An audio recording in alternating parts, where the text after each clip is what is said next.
नमस्कार दोस्तों, कैसे हो आप सब। आशा है कि अच्छे ही होंगे। दोस्तों, आज हम लोग पुरुषोत्तम मास के बारे में जानेंगे, जो कि 3 वर्ष बाद आता है। पुरुषोत्तम मास को मल मास, अधिक मास इत्यादि नामों से भी जाना जाता है।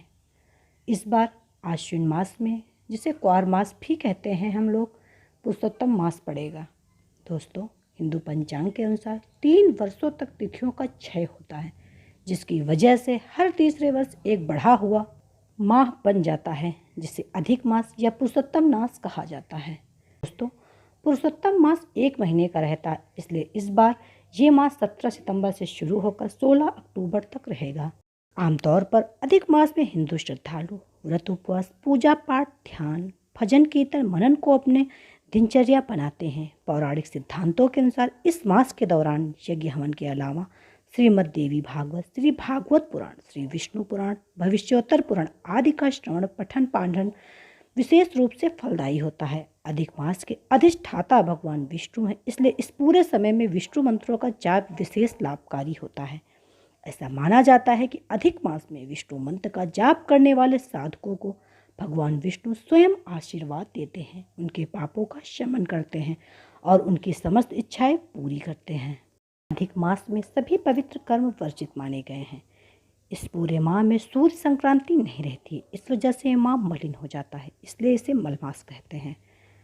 मल मास के महीने में नामकरण, यज्ञोपवीत, विवाह, गृह प्रवेश, नई बहुमूल्य वस्तुओं की खरीदारी जैसे शुभ कार्य नहीं किए जाते हैं। दोस्तों, अधिक मास की एक पौराणिक कथा भी है, जो सुनने में बड़ी ही रोचक लगती है। आइए हम लोग भी इसको जानें। अधिक मास को पुरुषोत्तम मास कहे जाने का एक सांकेतिक अर्थ भी है। ऐसा माना जाता है कि यह मास हर व्यक्ति विशेष के लिए तन मन से पवित्र होने का समय होता है। इस दौरान श्रद्धालु जन व्रत, उपवास, ध्यान, योग और भजन, कीर्तन, मनन में संलग्न रहते हैं और अपने आप को भगवान के प्रति समर्पित कर देते हैं। इस तरह यह समय सामान्य पुरुष से उत्तम बनने का होता है, मन के मैल धोने का होता है। यही वजह है कि इसे पुरुषोत्तम मास का नाम दिया गया। अधिक मास के अधिपति स्वामी भगवान विष्णु माने जाते हैं। पुरुषोत्तम भगवान विष्णु का ही एक नाम है, इसलिए अधिक मास को पुरुषोत्तम मास के नाम से भी पुकारा जाता है। इस विषय में एक रोचक कथा पुराणों में सुनने को मिलती है। कहा जाता है कि भारतीय मनीषियों ने अपनी गणना पद्धति से हर चंद्र मास के लिए एक देवता निर्धारित किया। चूँकि अधिक मास सूर्य और चंद्रमास के बीच संतुलन बनाने के लिए प्रकट हुआ, तो इस अतिरिक्त मास का अधिपति बनने के लिए कोई देवता तैयार नहीं हुआ। ऐसे में ऋषियों मुनियों ने भगवान विष्णु से आग्रह किया कि वे इस मास का भार अपने ऊपर ले लें।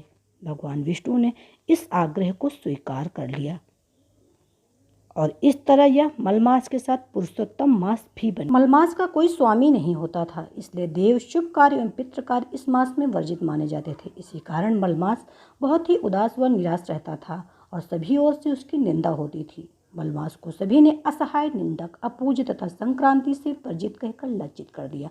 अतः लोग भर्त्सना से चिंतातुर होकर अपार दुख समुद्र में मग्न हो गया।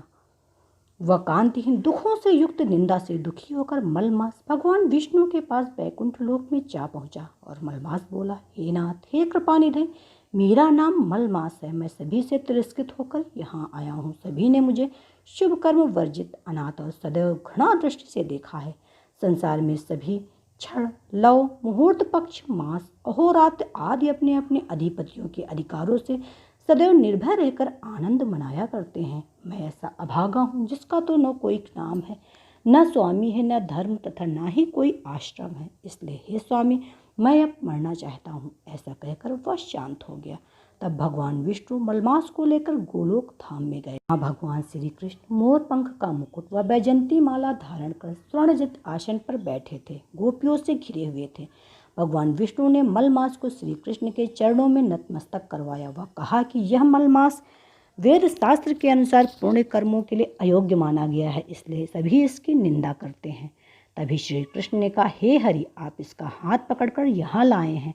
जिसे आपने स्वीकार किया उसे मैंने भी स्वीकार कर लिया, इसलिए मैं अपने ही समान करूँगा। तथा गुण, कीर्ति, ऐश्वर्य, पराक्रम, भक्तों को वरदान आदि मेरे समान सभी गुण इसको मिलेंगे। मेरे अंदर जितने भी सद्गुण हैं उन सभी को मैं मलमास तुम्हें सौंप रहा हूँ। मैं इसे अपना नाम पुरुषोत्तम देता हूँ और यह इसी नाम से विख्यात होगा। यह मेरे समान ही सभी मासों का स्वामी होगा कि अब से कोई भी मलमास की निंदा नहीं करेगा। मैं इस मास का स्वामी बन गया हूँ।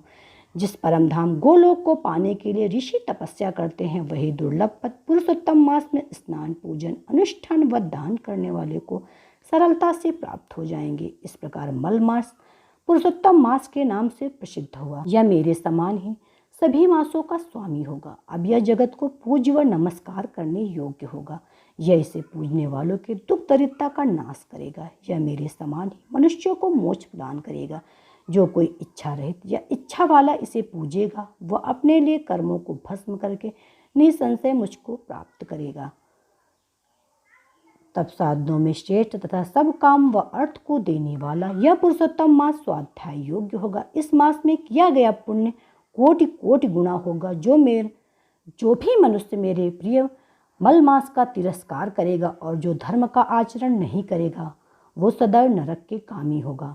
अतः इस मास में स्नान, दान, पूजा आदि का विशेष महत्व होगा। तो आप पुरुषोत्तम मास को लेकर बैकुंठ को जाओ। इस प्रकार बैकुंठ में स्थित होकर वह अत्यंत आनंद करने लगा तथा भगवान के साथ विभिन्न क्रीड़ाओं में मग्न हो गया।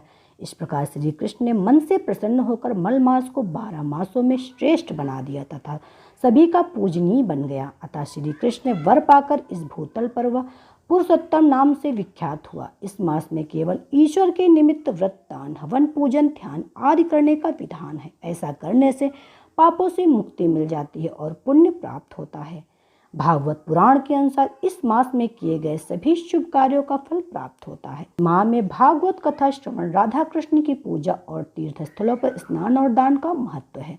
इस दिन ओम नमो भगवते वासुदेवाय मंत्र या गुरु द्वारा प्रदत्त मंत्र का नियमित जाप करना चाहिए। इस मास में श्री विष्णु सहस्त्र नाम, पुरुष सूक्त, श्री सूक्त, हरिवंश पुराण और एकादशी महात्म्य कथाओं के श्रवण से सभी मनोरथ पूरे होते हैं। इस मास में शुभ कार्य, मांगलिक कार्य का आरंभ नहीं करना चाहिए, केवल धार्मिक कार्यों को करना चाहिए। दोस्तों, पुरुषोत्तम मास अधिक मास 1 महीने का रहता है, इसलिए इस बार ये मास 17 सितंबर से शुरू होकर 16 अक्टूबर तक रहेगा। दोस्तों, यदि मेरे द्वारा बताई गई जानकारी आपको पसंद आ रही हो तो प्लीज़ मेरे चैनल को सब्सक्राइब कीजिए, मेरे वीडियो को ज़्यादा से ज़्यादा लाइक कीजिए, शेयर कीजिए तथा मेरे आने वाले वीडियोस की नोटिफिकेशन के लिए प्लीज़ बेल आइकॉन ज़रूर प्रेस कीजिए। तो मिलते हैं नेक्स्ट वीडियो में, तब तक के लिए बाय बाय।